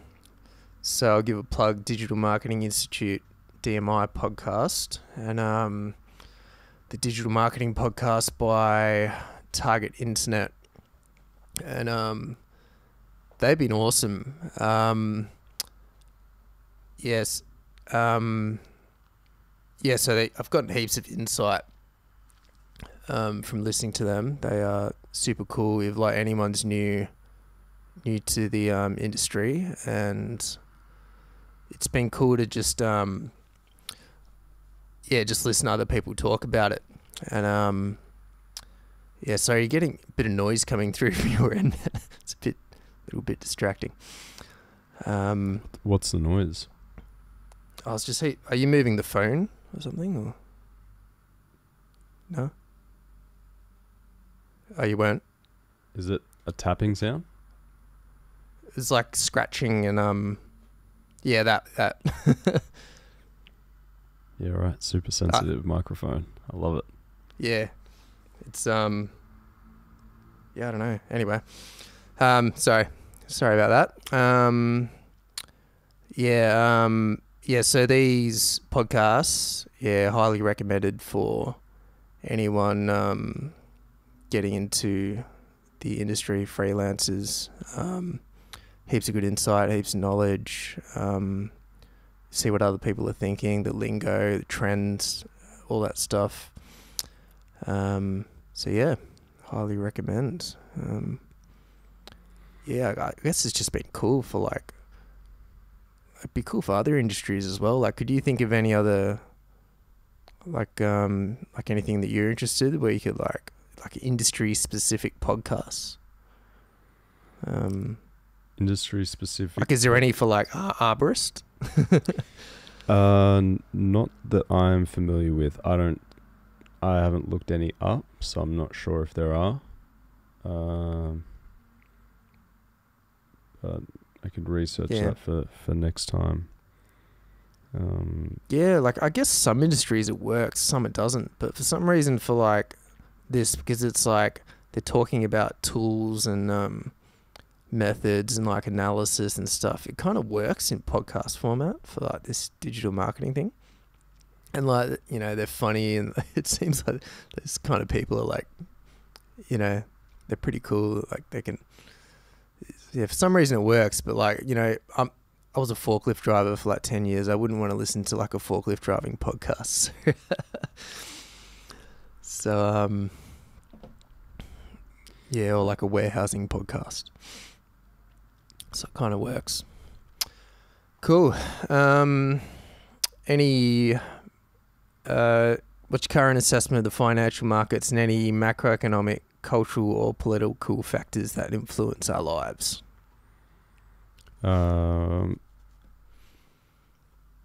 There's so I mean, here in Melbourne, I went to the market today and there was signs up about voting for referendum, and I was just thinking that it's gonna happen. Like, I don't think these people even need to put signs out. They could probably just sit on the couch and there's still the referendum's still gonna go through. But yeah, that's me being skeptical. Yeah. I don't really believe in votes counting for anything. I think it's just kind of, it happens because they make it happen. So yeah, I think there'll certainly be a referendum, and I think that they will be successful in becoming independent. I think that just opens up Australia to be... Oh, is that the voice thing? Yeah, I just think it's just going to open up Australia to be up for sale, really. Once it's no longer Crown land, so... Yeah, it's going to probably open up a whole bunch of issues. Yeah, I've checked. I haven't really been taking notice of that discussion, but generally speaking, it's like, you know, I believe like in equality, like true, like, you know, you don't treat people different for different characteristics, you know, skin color or whatever. So, I mean, it's yeah, I guess more just from a standpoint of how that's going to affect us economically. I mean, every podcast I'm listening to that is run by a CEO of a company or has CEOs or business people on the podcast, they're all selling what they own. They're selling their cars, They're selling their houses, they're getting cash for it, and I think they're kind of just, you know, a lot of them just renting, and they're just sitting on that because money. Of this voice referendum thing. No, just globally in general. Okay. Oh yeah. And I think there's the time is coming where a lot of things are going to get bought for quite cheap, by the sounds of it. So yeah, I think that's kind of where everything's going at the moment. Yeah, macro-wise, yeah. A lot of people are talking about accessibility rather than ownership. So having access, you know, more people are going to be looking at Airbnbs. You know, they talked about the Venus Project, you know, decades ago. We talked about it, yeah, where they were talking about having people that you could just live anywhere around the world and you could just not have to own the house. Excuse me. So I think we're kind of coming into that now. You will own nothing. Yeah, you own nothing, but you've got access to everything. So maybe, you know, I think that's kind of where that whole you'll own nothing and you'll own nothing and be happy. I don't know if that's the quote. That's it. But it might be that people might not really care about owning property if they can live in Portugal today and next week be living in Germany, and then the week after be somewhere in Africa, and it's just cool. Like, you can just rent out places anywhere. And I guess we're already doing that to some extent, but if you have it more like easier access in terms of visas and whatnot, then maybe it doesn't really matter. And if you're providing a service or working from home kind of anywhere around the world, then it might not matter. But I think owning things is going to be pretty important, because that's probably where the value is going to be. You know, if they open up the world to be bought, then that's owning land is going to be more valuable than anything else. Maybe, I don't know how owning a business is going to be relevant to it all, but yeah. Yeah, I mean, that location independent aspect, yeah. I mean, if you obey the rules, yeah, that'd be good, but you could get cut off for traveling for any reason now. They can switch it off like a light switch. Yeah, so the access thing sounds nice. Yeah, maybe if you obey the rules and don't speak out. The access is nice if you have access. Yeah, that's right. Yeah. So for a lot of people, myself included, the access was cut off. So in the last couple of years. So yeah, and land wise, yeah, it's kind of like, yeah, if they don't if it doesn't go full feudalistic and take it from you, it's probably better to have land than not have land. Yeah, it's business wise, yeah, as you were saying, people are selling their businesses. Yeah, if that's what you're saying, or selling up. Yeah, I was more saying they're selling up their material belongings, houses, expensive cars, all that kind of stuff.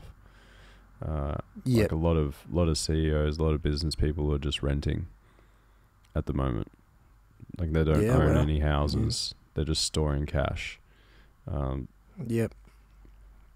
So it's there is that big risk of house prices could fall, and maybe not in the short term, but if shit gets bad, yeah, they could fall. I think even your mate George Gammon was talking about that. Yeah, I mean, fall in real terms, I guess. So, like, adjusted for inflation.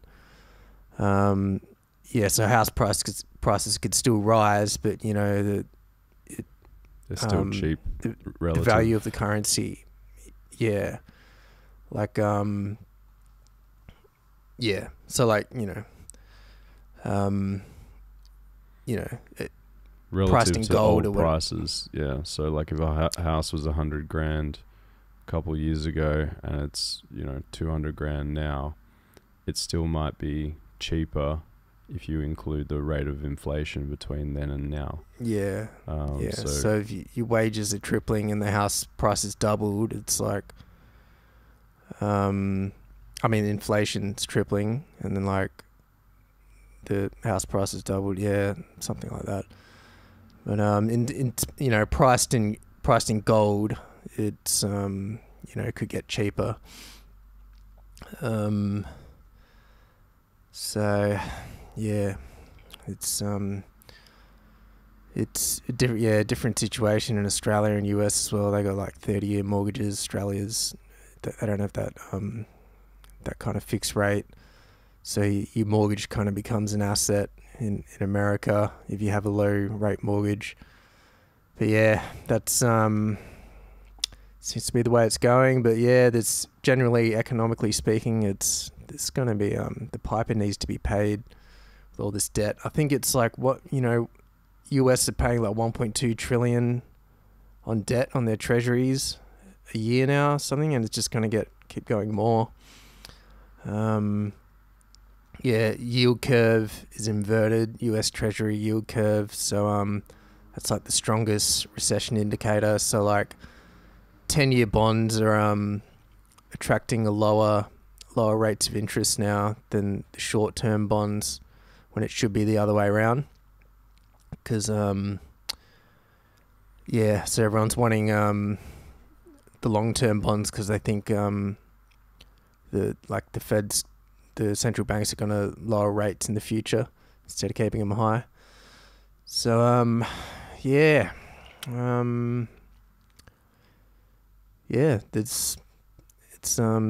can see more bank collapses and that happening soon for sure, but we'll just wait and see, I guess. It's going to be interesting. Cool, man. I think I'll leave. I wanted to talk about one other macro thing, but talk about it next week. What do you want to achieve in the next week? This next week, I would like to make the decision on whether or not I am going to move out or stay. Yep. So by this time next week, I'd like to have an answer. Yeah, cool. Think about it. It's a big decision. You haven't got heaps of stuff, do you? Fair bit. It's a priority. But, Yeah. Yeah, cool, man. You? Yeah, just it's the next stage of my kind of freelance journey is I've set up my kind of like website now. It's all done. My sales funnel kind of websites. I've done all the email sequences and everything, and all the kind of setup and processes that I need to put in place, all the automation for like purchases and stuff, and emails. So pretty much my next step is like trying to get some clients, sending out some cold emails, and doing a bit of a pitch in that regard, and utilizing some tools, some online stuff to do that. So yeah, I'm good to go now, pretty much. I just got to write. I finished up a couple of things today, and just got to write a bit of an email pitch. So yeah, that'll be to get that rolling in next week. Is my goal. Yeah. Nice.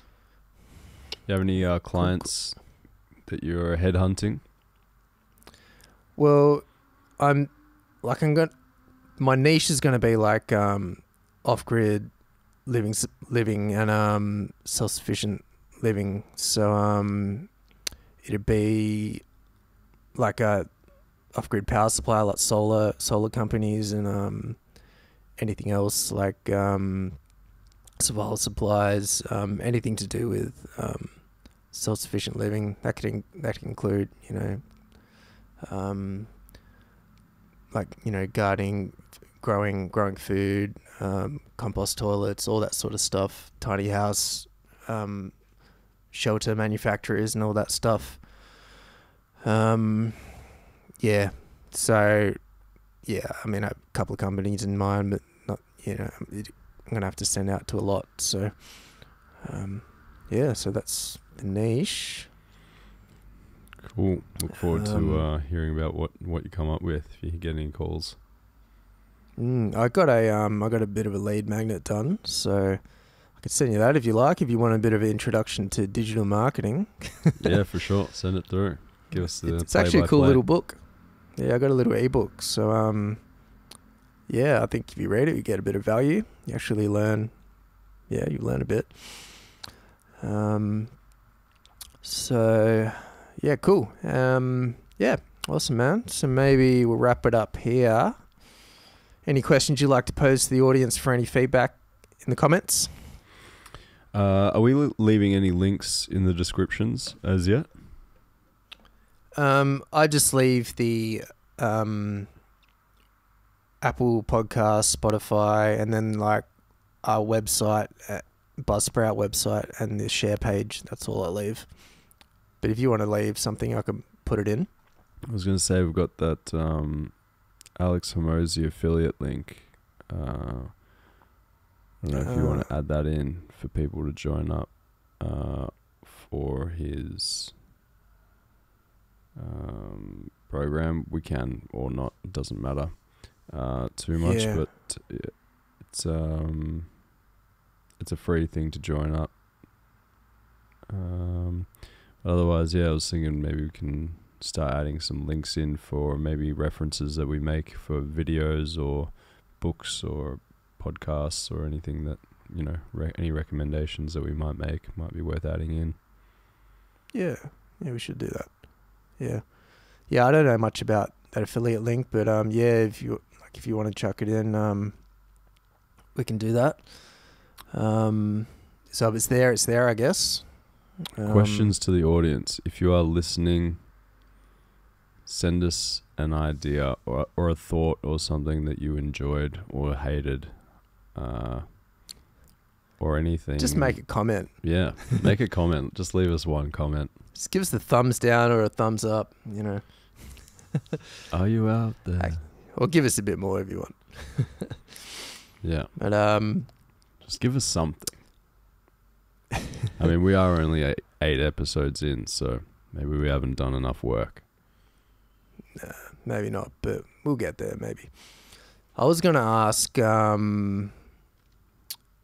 if anyone out there, if you're starting something, business, if you're considering recession-proof industries and like what you think they might be, so if you have any ideas for that, because that could be pretty key in the next 5-10 years. Cool. And I started a Rumble channel this morning, so we're on Rumble. I got the first 2 episodes up, so I'll get the rest of them out eventually. And so Rumble and YouTube, and we're on heaps of other ones, including Spotify and Apple Podcasts. Cool, man. Anything else from you, Luca? I think that's it from me. Continue on your journey to continue down the road to making bank is what I'll say to everyone out there. Absolutely. Cool. Signing off, everyone. Take care. Thanks for listening. See ya. Take it easy. Catch us later. Bye.